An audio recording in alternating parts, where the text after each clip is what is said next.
Kaugnay sa viral video kung saan nakuhanan ng pananakit at pagkasa ng baril ng isang dating pulis sa siklistang kanyang nakasagian sa kalsada, makausap natin ang hepe ng QCPD na si Police Brigadier General Nicolas Torre III.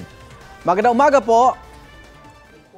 Good morning, Igan, at sa inyong mga tagapakinig. May tuturing na po bang case close ang nangyaring pananakit at pagkasa ng baril nitong si Wilfredo Gonzales na isa pong retired na pulis?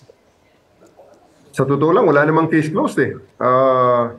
Case solved kasi alam natin kung nasaan ang suspect, alam natin kung ano ang kanyang ginawa. Hinihintay na lang natin yung complainant kung itutuloy niya ang kasong ito at gusto niya magsampa ng reklamo. Kahit na ho nagkaroon ng settlement, General?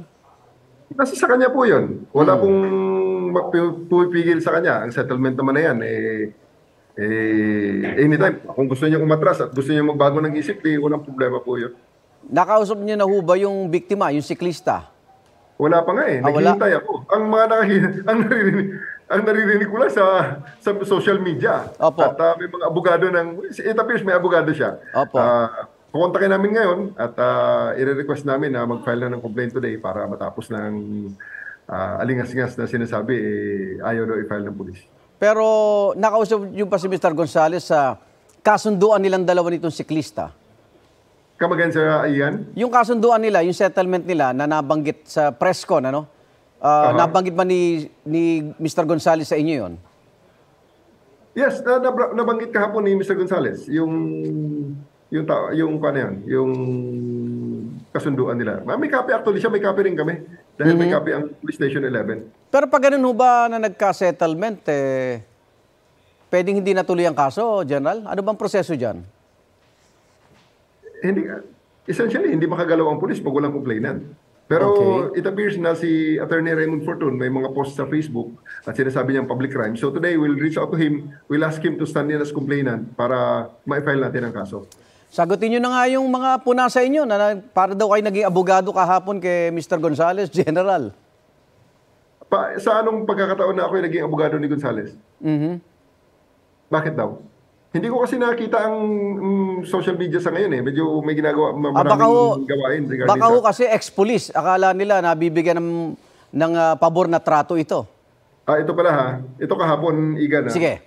Sinasabi nila bakit daw nag-host ng press conference para kay Gonzales ang tao. Okay.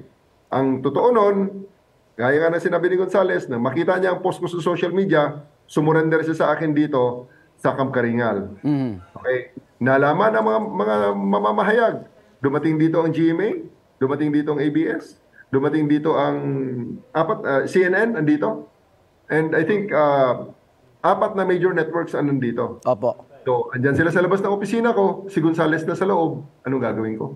Di ba? Alam mo naman sigurado, Igan, ang takbo ng usapan. Ang tanong kaagad ng media, sir, pwede ba makausap si Gonzales? Anong gagawin ko?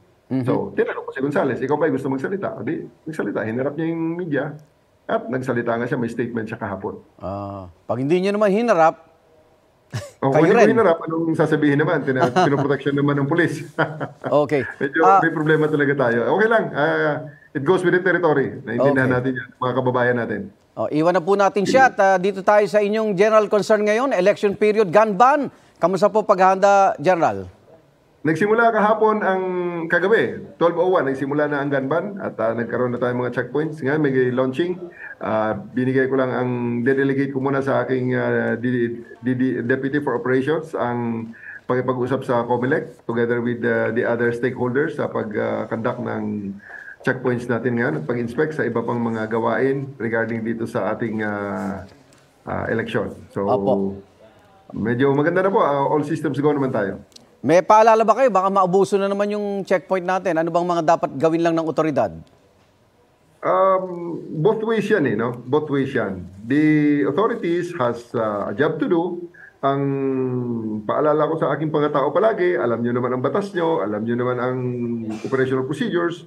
Make sure that we always work within the limits of the operational procedures. Now, yung sa atin namang mga kababayan, kuwan lang yun. Medyo konting pagpapasensya, may inconvenience na nangyayari sapagkat ito ay part ng proseso ng ating bansa. Okay. So, makipag-cooperate lang tayo yan sa checkpoint, slow down, open your lights, and present the documents when demanded. Maraming salamat QCPD Director Police Brigadier General Nicolas Torre III. Ingat po kayo. Maraming salamat din, Igan. Igan, mauna ka sa mga balita. Mag-subscribe sa GMA Integrated News sa YouTube. Sa mga kapuso abroad, subaybayan nyo kami sa GMA Pinoy TV at sa www.gmanews.tv.